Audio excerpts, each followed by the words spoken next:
All right, welcome to the reaction show. Ole Miss a 4-3 winner over Florida State tonight to go to the regional final against the winner of the Southern Miss Florida State game. Before we get started, I do want to tell you about the Vault Society. That is the big push for the Ole Miss Athletics Foundation. What it is a 5-year commitment of support, $5,000 a year, and there's a benefit chart on the site. We'll tell you the address in a second. But you need to know that all gifts to Ole Miss between now and June 30th will receive triple points. Red points are non-deductible and go towards priority seating. Blue points are 90% tax deductible and go towards parking and non-home ticketed games, postseason, bowl games, neutral site. This would be a pretty good example of that. If you have any questions about that, go to give2athletics.com. Again, website is give2athletics.com. I'm here with Chris Muller. We're going to give all the reaction to the baseball game. What'd you think, Chris? I thought it was terrific tonight. Doug Day, hashtag Doug Day, did not disappoint again. Doug went 7 full innings, tied the school record with 16 strikeouts. The last person to do that was Drew Pomerantz, for those of you that have been around for a while, 2009, also in a regional, interestingly enough. Doug joined a pretty elite club tonight, a 10-win, 100-strikeout club, joining Ryan Rollison, Jamie Price, and Pete Montrez. So just an electric atmosphere, as Doug described it in postgame, and I was going to say it anyway, but an electric atmosphere at Swayze this evening. Literally, the crowd hung on every pitch by Doug, which you just don't see that often. From a crowd to really get behind a pitcher with every pitch that he throws. Just so impressed by Doug, his composure after the 2 home runs in the 5th inning by Florida State, to come back from that and continue to pitch at a really, really high level. He was dominant except for the 2 home runs. So I don't know what more we could say about Doug. The energy that he brings to the crowd, as well as the energy that he brings to the dugout, is just phenomenal. We've talked on this show before about how much he brings to the team into their energy. What did you think watching from home, Steve? Oh, it almost appeared after he gave up the 2 home runs, he hit another gear. And I don't know if you knew this, but he came into the night 19th in the country in strikeouts. He ended the ninth 5th. Wow. I did not know that. That's really amazing stat. I also want to give a lot of props to Taylor Broadway for the second night in a row. Came in, faced the minimum number of batters again. So for 2 nights in a row, we've brought Taylor Broadway in, and he's faced the minimum. Tonight it was 6 batters, 3 strikeouts, and brings him up to 15 saves on the year. So really phenomenal to have Doug on the hill to start things off, and then be able to bring Taylor in to shut the door. And obviously Florida State, the game was still in question at that point. Obviously we only won by a run, and so Broadway really had to do some really good work to secure the win for the Rebels. It was not one of those saves where he gets brought in and has a nice 3-run cushion and is able to allow some base runners here or there. He's really got to be dominant, and he was again this evening. And 2 quick points that I think we need to take away from this game. First of all, the fans did a fantastic job. They helped pick up the team. It kept pushing and pushing and created a relentless atmosphere. Congratulations for that. And second of all, starting, I think, in the 5th inning, we loaded the bases with 1 out, didn't score. Then we were in scoring position in the 6th inning. Then we were in scoring position again. Now, pressure makes diamonds, but also pressure busts pipes. There would not be in a position for a mistake to be made by the shortstop if we weren't continually putting runners in scoring position, and that is where the relentlessness of this team comes in. There's no doubt. I continue to be impressed really every game with the things that they do, whether they're up in the game or down in the game, and how much pressure they're putting, like you said, on the other team. There were a couple situations that I thought were a little interesting. That 6th inning that you talked about with the bases loaded, when we loaded them up with 1 out, and then Hayden Dunhurst, swung at a pitch that was down and outside, and then TJ got picked off of first. In postgame, Mike was asked what happened with that, or what he would say to the player after that happened. And his response was, "What in the hell were you doing?" So I'm sure they'll have an interesting conversation after they watch the tape and see how McCants got picked off. Another interesting fact was all 4 of the Ole Miss runs were scored off of errors. So the error in the first allowed 2 runs to come home. One was earned, the other was not unearned.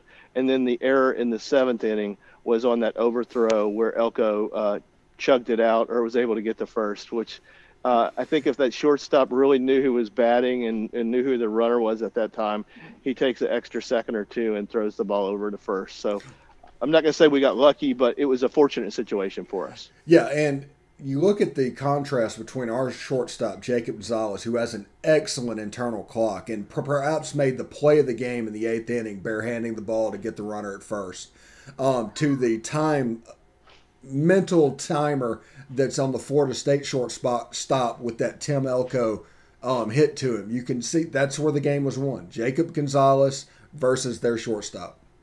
Jacob Gonzalez is an elite level shortstop. For as long as he stays at Ole Miss, we are going to be very fortunate to have him. He will go down in history as one of the greatest shortstops ever to play here. And to say that is putting him in extremely rare company. We've had a lot of great shortstops that have come through Ole Miss. In the last couple of years, we've had Errol Robinson, who's in AAA right now. We've had Gray Kessinger.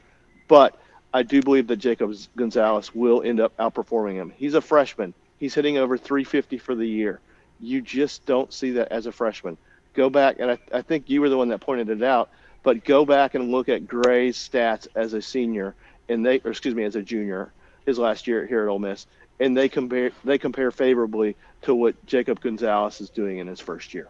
Yeah, he's absolutely an elite player. I don't know if his final position is going to be shortstop. I still think there's a chance he can move over in the infield, but he is an absolutely elite player. Yeah, it'll be interesting to see what we do next year in that regard. But we've got a lot of baseball left to play, and I'm really excited about that. Like you talked about, we're going to await the winner of the Florida State Southern Miss game. One thing that's been really interesting for me to see about Florida State in this tournament series, has been their propensity to hit the long ball and the number of home runs they have scored off the long ball. I don't remember the exact total from Friday against Southern Miss, but all 3 of their runs tonight were in that 5th inning, and all 3 of them were off of home runs. So really interesting. The first home run was their center fielder, and I looked up at the scoreboard, and I was like, this young man has 0 RBIs and 0 home runs, and how is he playing in this game?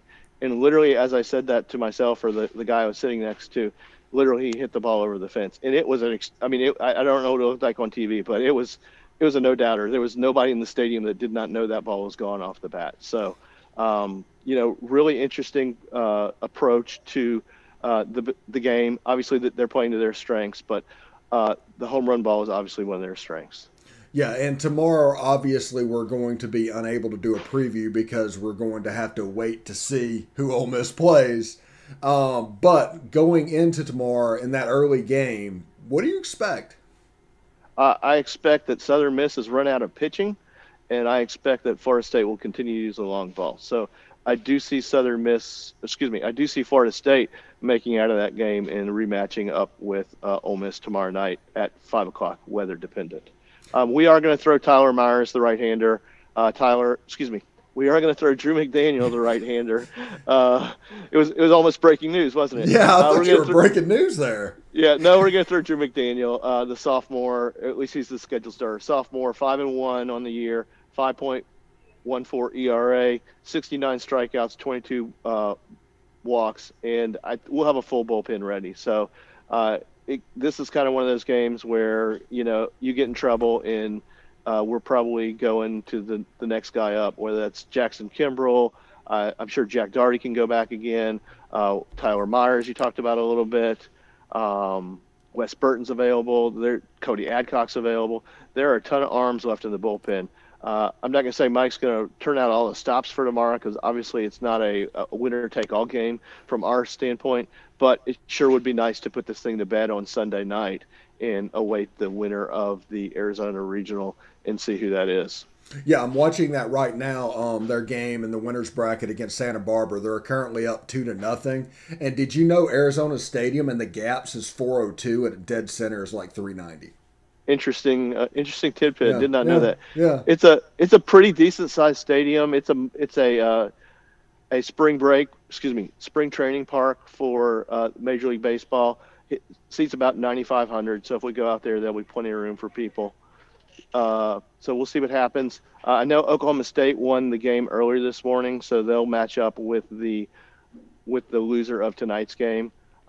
Interesting stuff around the conference. I think I tried to talk about it as we were signing off the air last night. I know the video didn't get taken, but if you haven't seen the Tennessee walk-off grand slam from last night, I do encourage you to go take a look at that. That was pretty amazing stuff. It was very theatrical. The young athlete made it very theatrical, including a bat flip that I don't know if the bat has landed yet. Yeah, I don't think I've seen anybody pimp a home run like that in the history of baseball.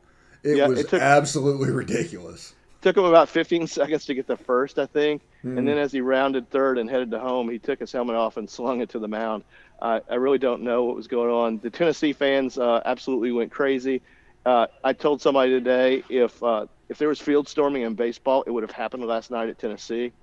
Another thing that happened throughout the tournament is I believe Florida got bounced earlier today, so they went 0-2 in their own regional. So I would assume that Kevin O'Sullivan's phone is pretty hot right now, rumored for the LSU position.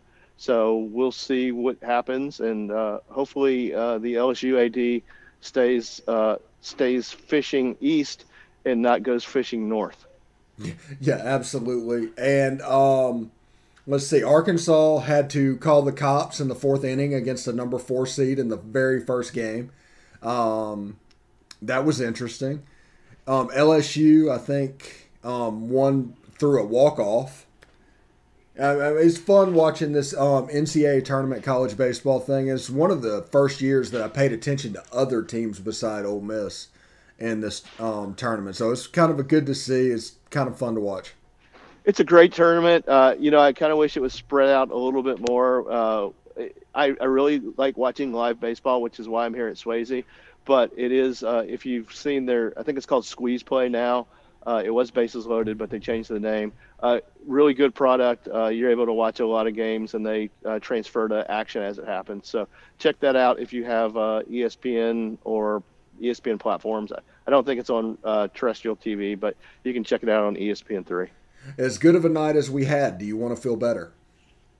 We only got 4 hits, so that was a little, I'm not going to say disappointing, but I would have rather seen us have more hits. Kevin Graham, I think he's at 56 now on base streak, so he had 2 of the 4 Rebel hits. So I guess a little bit more consistency at the plate and being able to pound out a few more runs. We got the win. That's really all that matters. We're going to church on Sunday morning and sitting at home watching the Florida State USM game and see where that goes.